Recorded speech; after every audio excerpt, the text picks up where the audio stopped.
Hi, I'm Jonathan from the Crankshaft Journal, where we usually focus on old iron, but today we're looking at the new Thruxton RS from Triumph. Piggyback reservoir shocks may not be bleeding-edge technology today, but these Öhlins models are pretty modern by retrobike standards, and they're among the features that help set the Thruxton RS apart from, say, a 50-year-old Triumph that your grandfather might have owned. This assembly here looks to me like the offspring of maybe a Bing CV carburetor and an Amal monoblock, but it's part of the fuel injection system, mostly decorative. Those fins, they might help cool things a bit, but it's the fluid inside the water jackets that's really doing the job. Another retro element, I love these spark plug connectors, reddish brown, looks like Bakelite, something out of the 1930s. And these exhaust pipes look pretty traditional, but when you get close, you see all these crossovers, and there's an oxygen sensor. There are catalysts hidden in this system. Underneath you see the heat shield. There's a big catalyst hiding behind that. And of course the radiator. Air cooling is kind of like cassette tapes in the car business. You just don't find it on motorcycles anymore. And Brembo brakes to handle the just over 100 horsepower put out by the 1200cc parallel twin. And a set of adjustable Showa forks. Back into the modern age. I think that's enough talk of tech specs. Let's jump on and go for a spin.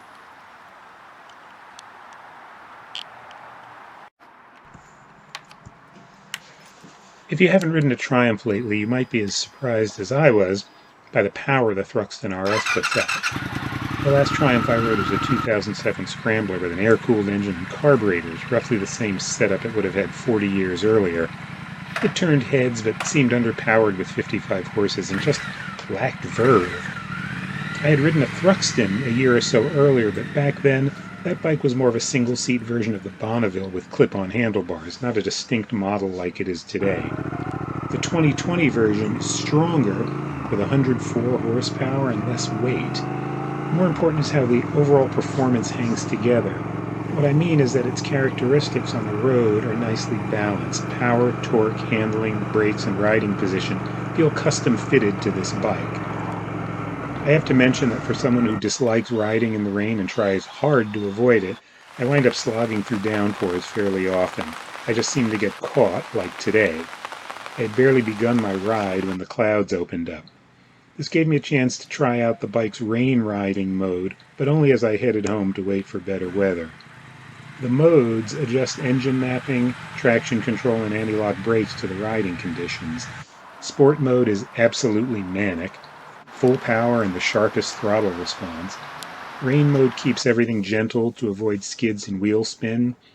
And road mode is in the middle, where you'll probably live 99% of the time.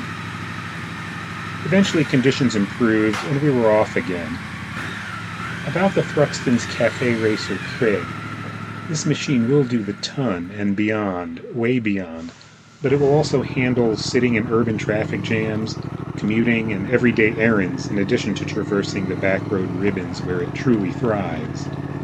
It has strength and agility to run with your superbike riding friends, but is relaxed enough to cruise through town in search of the best coffee and a good parking space.